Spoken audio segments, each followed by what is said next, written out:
ఓం నమః శివాయ. ఓం నమో నారాయణాయ. నరదృష్టి నివారణ, కర్మ నివారణ, సకల సంచిత కర్మ, ప్రారబ్ధ కర్మ, ఆగమిక కర్మ, దగ్ధ నివారణ, తులాభార కాల భైరవాయ నమో నమః. ఓం దిగంబరాయ విద్మహే తంత్రక్షేత్రాయ ధీమహి తన్నో సంహారకాల భైరవ ప్రచోదయాత్. ఓం శ్రీ మహాలక్ష్మీదేవ్యై నమోస్తుతే. ఓం గణానాం త్వా గణపతిగుం అవామహే కవిం కవీనాపవస్త్రవస్తవం జ్యేష్ఠరాజం బ్రహ్మణస్వత ఆన శృణ్వన్నోతిభిస్సీదసాదనగుం. శ్రీ మహాగణాధిపతయే నమః. హరి ఓం. 1వ తారీఖు 9వ నెల 2024 నుండి 15/9/2024 వరకు పుట్టినటువంటి వారందరూ కూడా ముందస్తుగా జన్మదిన శుభాకాంక్షలు. గతంలో వివాహం అయినటువంటి వారికి వివాహ వార్షికోత్సవ శుభాకాంక్షలు. 1/9 నుండి 15/9 వరకు ద్వాదశ రాశుల్లో గ్రహ గమనాల్ని ఒకసారి వీక్షింపచేద్దాం. వృషభ రాశిలో దేవగురు బృహస్పతి శత్రుస్థానంలో సంచార స్థితి. మిథున రాశిలో కుజ భగవానుడు, కర్కాటక రాశిలో బుధ భగవానుడు, సింహరాశిలో ఏడాది తర్వాత రవి భగవానుడు, కన్యరాశిలో శుక్రుడు మరియు కేతు సంచార స్థితి, కుంభరాశిలో శని భగవానుడు వక్రగమన సంచార స్థితి, మీనరాశిలో రాహు భగవానుడు సంచార స్థితితో ద్వాదశ రాశుల్లో గ్రహ గమనాలు ఈ విధంగా ఉన్నాయి. అందరికీ ముందస్తుగా వినాయక చవితి పండగ శుభాకాంక్షలు. వినాయకుడు అనగానే అవిఘ్నములను తొలగించి ఐశ్వర్యాన్ని ప్రసాదించేటువంటి భగవంతుడు కనుక ఆది పూజ్య మహాగణాధిపతి. అంటే ఏ పూజను మనం ప్రారంభించాలనుకున్నా పసుపుతో చేసిన గణపతి స్వామికి మనం పూజ చేసుకుంటూ ఉంటాం.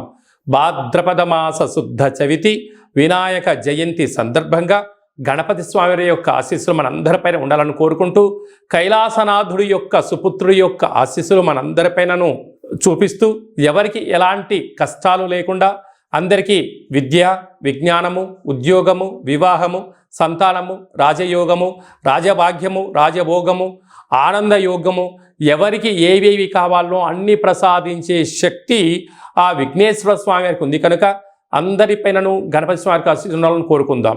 దయచేసి వినాయక చవితి రోజు సాయం సంధ్యాకాల సమయంలో ఎవరు దయచేసి ఆకాశంలో ఉండబడినటువంటి చంద్ర భగవానుణ్ణి ఎవరూ దర్శించవద్దు. కారణం ఏమిటనగా మన కృష్ణ పరమాత్ముడు పాలలో గ్లాసులో చంద్ర భగవానుడు యొక్క దర్శనమైనందుకు ఆ సంవత్సరాంతము అనేక రకాలుగా చెయ్యనటువంటి నిందలను పడి అనేక రకాలుగా ఇబ్బందులకు గురయ్యాడు అని చెప్పి మనకు అనేక రకాల పురాణాలు చెప్తూ ఉన్నాయి. కనుక దయచేసి మనం ఎవరము కూడా చూడకుండా ఉండే ప్రయత్నం చేయండి. పరిస్థితుల ప్రభావం చేతనో ఏదో పరిస్థితుల ప్రభావం చూసినట్లయితే దగ్గరగా ఉండబడినటువంటి గణేశ స్వామివారి యొక్క మండపం దగ్గరికి వెళ్ళి ఆ అక్షంతలు వేసుకొని స్వామివారికి మనసారా దండం పెట్టుకోగలిగినట్లయితే ఆ యొక్క చంద్ర దర్శన దోషం తొలగిపోతుందని చెప్పి గమనించగలగాలి. వీలైనంత వరకు కలుషితము కానటువంటి, అంటే రసాయనిక రంగులతో తయారు చేసినటువంటి వినాయకుడిని కాకుండా ఆర్గానిక్ సహజ సిద్ధమైన రంగులను ఏర్పాటు చేసినటువంటి గణపతి స్వామిని పూజించుకుందాం. భావి తరాలకి, అంటే రాబోయేటువంటి రోజులలో కలుషితము లేనటువంటి చెరువులను కాపాడుకుందాం. ఎందుకనగా చెరువులో వేయడం వలన నీరు కలుషితం అవ్వడం, అందులో ఉండబడినటువంటి జలరాశులు అంటే చేపలు కానీ, కప్పలు కానీ, అనేక వానపాములు కానీ అవి మరణించకుండా కాపాడుకునే బాధ్యత మన అందరిపైన ఉందని చెప్పి కూడా గమనించగలగాలి. అలాగనే సంపూర్ణంగా మనము ఈ యొక్క గరికను, ఫలాలను, పత్రాలను, పుష్పాలను భక్తితో పూజ చేసుకుందాం. గణపతి స్వామికి ఆశీస్సులు పొందుదాం. అనేక మందికి ఆదర్శంగా ఉందామని చెప్పి కూడా గమనించాలి.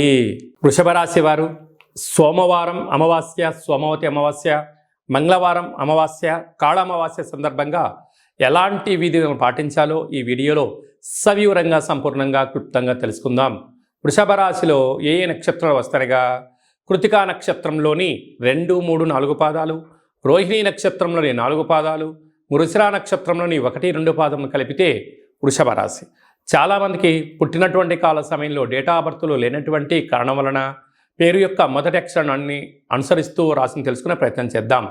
ఈ, ఉ, ఏ, ఓ, వా, వి, ఉ, వే, ఓ అక్షరాల వారందరూ కూడా వృషభ రాశి జాతకులే.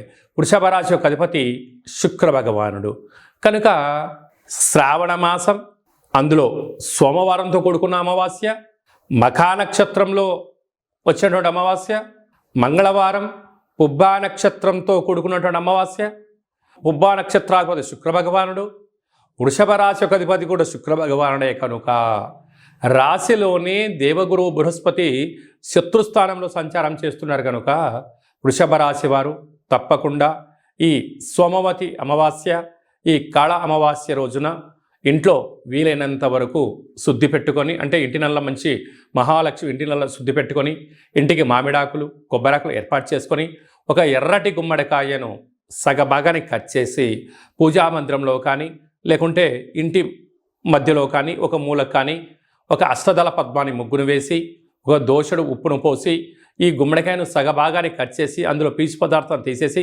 పైనంతా ఆ యొక్క గుమ్మడికాయ పైన పసుపుతో కుంకుమతో అలంకారం చేసి అందులో సమృద్ధిగా నూనెను పోసి తూర్పు, ఆగ్నేయ, దక్షిణ, నైరుతి, పశ్చిమ, వాయువ్య, ఉత్తర ఈశాన్యం వైపు 8 రకాల ఒత్తులు పెట్టి దీపాన్ని వెలిగింపచేసి మీ మనసులో ఏదైతే కోరిక ఉందో కోరికను కోరుకొని ఆ దీపం కొండెక్కక ముందే ఆ యొక్క దీపానికి చక్కెర పొంగలని కానీ పెరుగన్నాన్ని కానీ నైవేద్యంగా ఏర్పాటు చేసి ఈ యొక్క దీపాన్ని ఆ పెట్టిన నైవేద్యాన్ని సాకలి వాళ్ళకు దానం చేసినట్లయితే మీ ఇంట్లో అద్భుతమైనటువంటి నరదృష్టి, శత్రు ప్రభావాలు, ఈతి భావాలు తొలగిపోతాయని చెప్పి గమనించగలగాలి. కనుక వీలైనంత వరకు మీ జన్మ నక్షత్రం రోజున పూర్ణిమ, అమావాస్య తిథిన వాగ్వివాదాలకు దూరంగా ఉండండి. వీలైనంతలో మౌనం, ధ్యానం, ఆధ్యాత్మికత, యోగా ఆసనాలు వేయగలిగినట్లయితే ప్రశాంతత ద్వారా ఆనంద యోగం మీ సొంతమవుతుంది. అలాగనే 2వ స్థానంలో కుజుడు ఉండడం వలన, కుజదోష ప్రభావం కావడం వలన దయచేసి ఎవరికి డబ్బులు ఇవ్వద్దు, డబ్బులు తెచ్చుకోవద్దు, రెండింటితో ఇబ్బంది అని చెప్పి గమనించగలగాలి. అర్ధాష్టమ రవి కనుక అనారోగ్యాలు పొంచి ఉన్నాయి, ప్రమాదాలు పొంచి ఉన్నాయి. తస్మాత్ జాగ్రత్త. లాభస్థానంలో రాహు ఉన్నాడు. కష్టపడి పనిచేయడము వృషభ రాశి వంతు. ధనాన్ని 3వ వ్యక్తులు తీసుకెళ్లడం వీరి యొక్క పరిస్థితి ఉంటుంది. కనుక సమయం, ధనం, అదృష్టం అనేది ఎప్పుడు రాదు. వచ్చినప్పుడే జాగ్రత్తగా భద్రపరుచుకోగలిగితే వృషభ రాశి వారంతా అదృష్టవంతులు ఎవరు లేరు అని చెప్పి గమనించగలగాలి. వ్యవసాయ సోదరీమణులు, గృహ భవన నిర్మాణ కార్యక్రమం చేసేవారు, సాఫ్ట్వేర్, హార్డ్వేర్ ఉద్యోగస్తులు, హోటల్ వ్యాపారస్తులు, మార్కెటింగ్ రంగము, వస్త్ర వ్యాపారాలు, అలాగనే స్వర్ణకారిత వ్యాపార కార్యక్రమాలు చేసేటువంటి వారికి ఓపిక, పట్టుదల ద్వారా నరదృష్టిని తొలగించుకోగలిగితే అదృష్టం వృషభ రాశి సొంతం అని చెప్పి గమనించాలి. 2/9/2024 మనకు సోమవారం అమావాస్య, శ్రావణమాస అమావాస్య, అందులో మఖా నక్షత్రంతో కూడుకున్న అమావాస్య రావడం వలన సోమవతి అమావాస్య అంటారు. ఆ అమావాస్య సోమవారం అంతా సంపూర్ణంగా ఉంటూ 3వ తారీఖు ఉదయం 9 గంటల వరకు కూడా ఉంది కనుకనే మనకు మంగళవారం కూడా అమావాస్యగా పరిగణించగలగాలి. కనుక శ్రావణమాస అమావాస్య సందర్భంగా కాళ అమావాస్యగా మనము గమనించగలగాలి. వీలైనంత వరకు ఇంటిలో శుద్ధి పెట్టుకోవడం, మన జన్మ నక్షత్రం, మన జన్మతిథి, జన్మరోజు ఆ రోజు వచ్చినట్లయితే వీలైనంత వరకు నీటిలో ప్రయాణం చేయకపోవడం, వాయు ప్రయాణాలు చేయకపోవడం, విశేషమైన గొడవలకు దూరంగా ఉండడం, మౌనంగా ఉండే ప్రయత్నం చేయగలిగినట్లయితే మనకు దుష్టగ్రహాల యొక్క దోషం తగ్గుతుందని చెప్పి గమనించగలగాలి.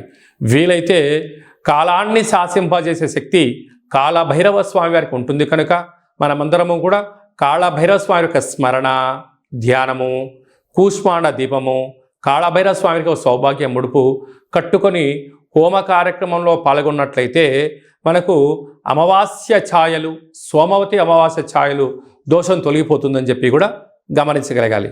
వీలైతే మీరు ఇంట్లో చేసుకోండి. కుదరకపోతే ఈ కింది నెంబరు సంప్రదించినట్లయితే మన యొక్క దేవాలయంలో అమావాస్యకు విశేషమైనటువంటి కాళభైరవ కాళ అమావాస్యకు సంబంధించినటువంటి హోమ కార్యక్రమాలు జరుగుతాయి కనుక మీకు వాట్సాప్ కాల్ ద్వారా ప్రత్యక్ష ప్రసారాన్ని కూడా చూపించడం జరుగుతుందని చెప్పి గమనించగలగాలి. అలాగనే మనకు 7వ తారీఖున వినాయక చవితి పండగ కనుక మనమందరము కూడా ఆది పూజ్య మహాగణపతి స్వామి వారి యొక్క పూజా కార్యక్రమాలని యథాశక్తిగా మనకు ఎంత శక్తి కలిగితే అంత శక్తిగా స్వామివారిని పూజ చేసుకుందాం. కలుషితం లేనటువంటి, రంగులు లేనటువంటి, రసాయనం లేనటువంటి వినాయక స్వామిని పూజిద్దాం. స్వామివారికి అటుకులు, బెల్లము, ఉండ్రాళ్ళు, లడ్డూ నైవేద్యాన్ని ఏర్పాటు చేసుకుందాం. స్వామివారి యొక్క ఆశీస్సుల కోసం మనం అన్ని విధాల మానవ ప్రయత్నం చేద్దాం. దయచేసి చంద్ర భగవానుణ్ణి దర్శించవద్దు అని చెప్పి మీరు గుర్తు పెట్టుకోలేదు. అలా విధి లేని పరిస్థితిలో దర్శించినట్లయితే ఈ కింది నెంబర్ సంప్రదించి మీ గోత్రనామాలు పంపించినట్లయితే ఆ యొక్క దోష నివారణకు మన యొక్క దేవాలయంలో ప్రత్యేకంగా పూజ చేయించి మీకు గరిక, అక్షంతలు, కంకణాన్ని పంపించడం జరుగుతుంది. కనుక దయచేసి 100కు 100% ఎవరు చూడవద్దు. తెలియని పరిస్థితిలో చూసినట్లయితే ఈ కింది నెంబర్ సంప్రదించండి. మీకు మంచి సలహా సూచన ఇచ్చి అష్ట కష్టాలకు మనము కేంద్ర బిందువు కాకుండా అష్ట ఐశ్వర్యం స్వాగతం పలకడానికి ఏమేం కావాలో సలహాలు సూచనలు ఇవ్వడం జరుగుతుందని చెప్పి గమనించాలి. అలాగనే మనకు 11వ తారీఖు భాద్రపద మాస శుద్ధ అష్టమి బుధవారము, జ్యేష్ఠ నక్షత్ర సందర్భము. ఇది చాలా ఒక 18 సంవత్సరాలకు ఒకసారిగా వచ్చేటువంటి బుధవారము, జ్యేష్ఠ నక్షత్రము, అందులో అష్టమి తిథి రావడము.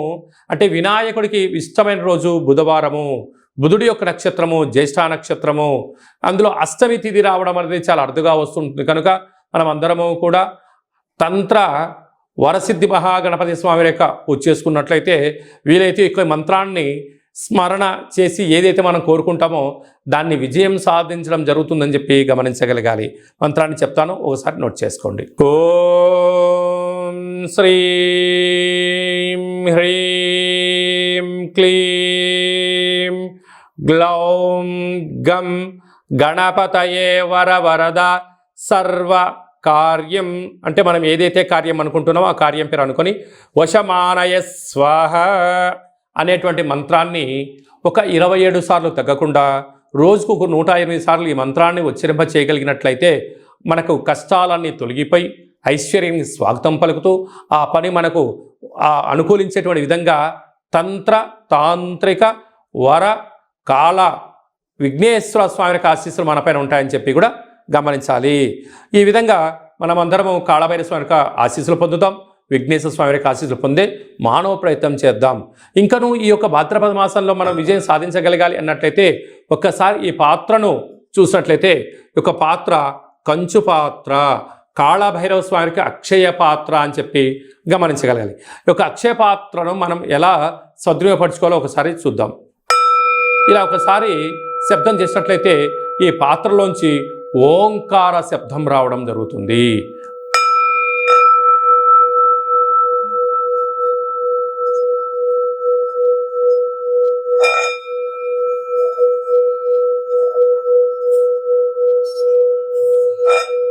ఈ యొక్క శబ్ద తరంగాల ద్వారా మనిషి శరీరంలో ఉండబడినటువంటి 7 చక్రాలు వికసింపచేయడం, ఇంట్లో ఉండబడినటువంటి జ్యేష్ఠాదేవి బయటికి వెళ్ళిపోవడం, గ్రామంలో దేశంలో సంచరించే లక్ష్మీమాత మన గృహంలోకి గళ్ళు గళ్ళు మంటి రావడం జరుగుతుంది. ఈ యొక్క అక్షయపాత్ర, కాళభైరవ స్వామి యొక్క పిరబేడు, డాలరు, కంకణము, కాళభైరవ హోమము, 27 రకాల వస్తువులతో దిష్టి తీయించి మీకు పంపించడం జరుగుతుంది. ఒక్కొక్క నెలలో ఒక్కొక్క కాళభైరవ స్వామి వారు ఉంటారు. ఆ కాళభైరవ స్వామికి ఆశీస్సుల కోసం ప్రతి నెల మీ యొక్క గోత్రనామంతో ఇక్కడ పూజ చేయడం జరుగుతుంటుంది. కనుక మనమందరము కూడా అక్షయ పాత్రను సొంతం చేసుకుందాం, ఐశ్వర్యానికి స్వాగతం పలుకుదాం. అలాగనే మీ వ్యక్తిగత జాతకం తెలుసుకోవాలనుకుంటున్నారా? మీ పేరు, పుట్టినటువంటి తారీఖు, నెల, సంవత్సరం, సమయం రాసి మీరు వాట్సాప్ పంపించగలిగినట్లయితే సంపూర్ణంగా 100 సంవత్సరాల జాతకాన్ని వ్రాసి పంపించి మీరు పుట్టినప్పుడు గ్రహ గమనాలు ఎలా ఉన్నాయి, ప్రస్తుతం ఎలా ఉంటున్నాయి, రాబోయే కాలంలో ఎలా ఉండబోతున్నాయో సవివరంగా సంపూర్ణంగా తెలియజేయడం జరుగుతుంది. అలాగనే చాలామందికి పుట్టినటువంటి కాల సమయంలో డేటా ఆఫ్ బర్త్లు లేనటువంటి కారణం వలన మీ పేరు యొక్క మొదటి అక్షరాన్ని అనుసరిస్తూ రాశిని తెలియచేస్తూ గ్రహ గమనాలను ఎలా ఉన్నాయని తెలియచేస్తూ రమణ శాస్త్రం ద్వారా అనగా గవళ ద్వారా కాళభైరవ ఉపాసన చేత భూత భవిష్యత్ వర్తమానాన్ని తెలియజేయడం జరుగుతుందని చెప్పి గమనించగలగాలి. కనుక ఆసక్తి గల వారందరం కూడా వ్యక్తిగత జాతకాన్ని తెలుసుకుందాం, జాతకంలో ఉండబడిన అడ్డంకులను తొలగించుకుందాం. ఐశ్వర్యానికి స్వాగతం పలికేటువంటి అద్భుతమైన కాళభైరవేశ్వర ఆశీస్సులు పొందుదాం. కనుక వ్యక్తిగత జాతకం తెలుసుకోవాలి అనుకుంటున్న వారందరూ కూడా ఈ కింది నెంబర్ని ఆన్లైన్ ద్వారా కానీ ఆఫ్లైన్ ద్వారా కానీ వాట్సాప్ ద్వారా కానీ సంప్రదించి అపాయింట్మెంట్ తీసుకొని సంప్రదించగలరు. మీ యొక్క జాతకాన్ని సవివరంగా సంపూర్ణంగా తెలియచేస్తూ మన యొక్క దేవాలయంలో కాళభైరవ హోమం జరిగినప్పుడు జాతకం చెంపించుకుంటున్న ప్రతి అందరికీ కూడా ఒక వీడియో కాల్ ద్వారా కాళభైరవ స్వామికి చూపించి ఆశీస్సులు కోసం ప్రయత్నం చేయడం జరుగుతుందని చెప్పి కూడా గమనించగలగాలి. ఇంకనూ విశిష్టత ఏమిటనగా వినాయక చవితి అనగానే అనేక మండపాలలో అలంకరణ, మండపాలు ఏర్పాటు చేసే విధానము వైవిధ్యభరితంగా ఉండడం జరుగుతుంటుంది. అలాగా గణపతి లడ్డు అనేక మందికి రావాలి, అదృష్టం కావాలి అని అనుకుంటూ ఉంటారు చాలామంది కూడా. అలాంటి వారందరూ కూడా గతంలో లడ్డు కొన్న వారందరూ కూడా మన యొక్క దేవాలయంలో మీ పేరు నమోదు చేసుకున్నట్లయితే మీ యొక్క అంటే మన గ్రామము, మన పేరు, మన మండపము, ఏ సంవత్సరం మనం లడ్డు కొన్నాము అనేటువంటిది మీరు వివరాలు పంపించగలిగినట్లయితే గణపతి లడ్డు అనేటువంటి ఒక సర్వే మహోత్సవ కార్యక్రమం చేస్తూ ఉన్నాం. ఈ సంవత్సరం ఎవరైతే లడ్డు కొన్నారో వారందరికీ ఒక వేదికను ఏర్పాటు చేయడం జరుగుతూ ఉంటుంది. అనేక దేశాలలో కూడా లడ్డు వేలంపాట జరుగుతూ ఉంటుంది. అలాంటి వాళ్ళందరినీ ఒక ప్లాట్ఫామ్కి తీసుకొచ్చి ఒక ముఖాముఖి హిందూ ఆధ్యాత్మిక సమ్మేళన కార్యక్రమాన్ని చేయడం జరుగుతుంది. కనుక గత సంవత్సరంలో అంటే గత 20 సంవత్సరాలుగా మీరు ఎక్కడ లడ్డు కొన్నా ఆ సంవత్సరము మీ పేరు గోత్రనామాలు రాసి మాకు వాట్సాప్ పంపించగలిగినట్లయితే ఆ సంవత్సరం లడ్డు కొన్నటువంటి వాళ్ళందరినీ కూడా ఒక వేదికపైకి తీసుకొచ్చి హిందూ ఆధ్యాత్మిక లడ్డు మహోత్సవ సమ్మేళనాన్ని ఏర్పాటు చేస్తున్నాం. కనుక గణేష మండపాల వారు గతంలో లడ్డు కొన్నవారు ఈ కిందను సంప్రదించి మీరు మీ పేరు నమోదు చేసుకోగలిగినట్లయితే మీరు గతంలో లడ్డు కొన్నా ఇప్పుడు లడ్డు కొన్నా ప్రపంచానికి మిమ్మల్ని పరిచయం చేయడమే అంటే ఆన్లైన్లో ఆఫ్లైన్లో మన హిందూ ధర్మాన్ని యొక్క వేదికను బలోపేతం చేస్తూ చెయ్యి కలుపుకొని ముందుకు తీసుకెళ్లే ఒక ప్రయత్నం చేయడం జరుగుతుంది. కనుక మీరందరూ కూడా గణపతి స్వామివారి యొక్క మండపం యొక్క వివరాలు, లడ్డు కొన్న వివరాలను ఈ కింది నెంబర్ని సంప్రదించగలిగినట్లయితే మనమందరము కూడా మిమ్మల్ని అందరి ఆన్లైన్లో 49 విఘ్నేశ్వర లడ్డుకు సంబంధించిన సర్వే కార్యక్రమాలు జరుగుతూ ఉన్నాయి. మనమందరం సర్వేలో పాల్గొందాం. లడ్డు కొన్న వారందరినీ ఒకే చోట చేరుద్దాం. వారి యొక్క సలహాలు సూచనలు తీసుకుందాం. రాబోయే కాలంలో మనందరం కూడా లడ్డు కొని గణపతి స్వామికి ఆశీస్సులు పొందుదాం. అలాగనే మీ అబ్బాయి కానీ అమ్మాయి కానీ ఎంత ప్రయత్నం చేసినా వివాహం అవ్వడం లేదా? మీ అబ్బాయి యొక్క పుట్టినటువంటి కాల సమయంలో గ్రహ గమనాల్లో ఎలాంటి యోగాలు ఉన్నాయి, ఎలాంటి దోషాలు ఉన్నాయో తెలుసుకొని ప్రయత్నం చేసినట్లయితే మంచి సంబంధాలు రావడం జరుగుతుంటుంది. వచ్చేటి వధువు కానీ వరుడు కానీ జాతకంలో గ్రహమైత్రి, జంతుకూటమి, గ్రహకూటమి ఎలా ఉంటుంది, వారికి వివాహ తదనంతరం ఎలాంటి యోగాలు ఉన్నాయి, ఎలాంటి పరిస్థితులు ఉంటున్నాయి కూడా మీకు సవివరంగా తెలియజేయడం జరుగుతుంది. కనుక మనమందరం కూడా జాతకాన్ని తెలుసుకుందాం. కష్టాల కడలకి ఫుల్ స్టాప్ చెప్దాం. ఐశ్వర్యానికి స్వాగతం పలుకుదాం. ఆ కాళభైరవ స్వామి ఆశీస్సులు, విఘ్నేశ్వర స్వామి ఆశీస్సులు పొందుదామని చెప్పి మనవి అందరికీ ఆశీర్వచనం. ఓం శతమానం భవతి శతాయు పురుష సతేంద్రియ ఆయుష్యేవేంద్రియే ప్రతితిష్టతి ధనం ధాన్యం బహుపుత్రలాభం శత సంవత్సరం దీర్ఘమాయు సర్వే జనా సుఖినో భవంతు లోకా సమస్తా సుఖినో భవంతు సర్వం విఘ్నేశ్వరార్పణమస్తు. ఈ వీడియో మీకు నచ్చినట్టయితే లైక్ చేయండి, షేర్ చేయండి, మా ఛానల్ని సబ్స్క్రైబ్ చేసుకోండి. అందరికన్నా ముందుగా మీ వ్యక్తిగత జాతకం మీరు తెలుసుకోవాలనుకుంటున్నారా? అందరికన్నా ముందు మీరు మంచి రోజులు, ఎలాంటి విధులు పాటించాలో తెలుసుకోవాలనుకుంటున్నట్టయితే మా యొక్క ఛానల్ని సబ్స్క్రైబ్ చేసుకున్న తర్వాత గంట సింబల్ ప్రెస్ చేయండి. ఆల్ అనే బటన్ కూడా తెలియచేయండి. మీరు ఎవరి క్షేమన్నతి కోరుకుంటున్నారో వారికి ఈ వీడియోను ఫార్వర్డ్ చేసి భగవంతుడి యొక్క ఆశీస్సులు పొందగలరు.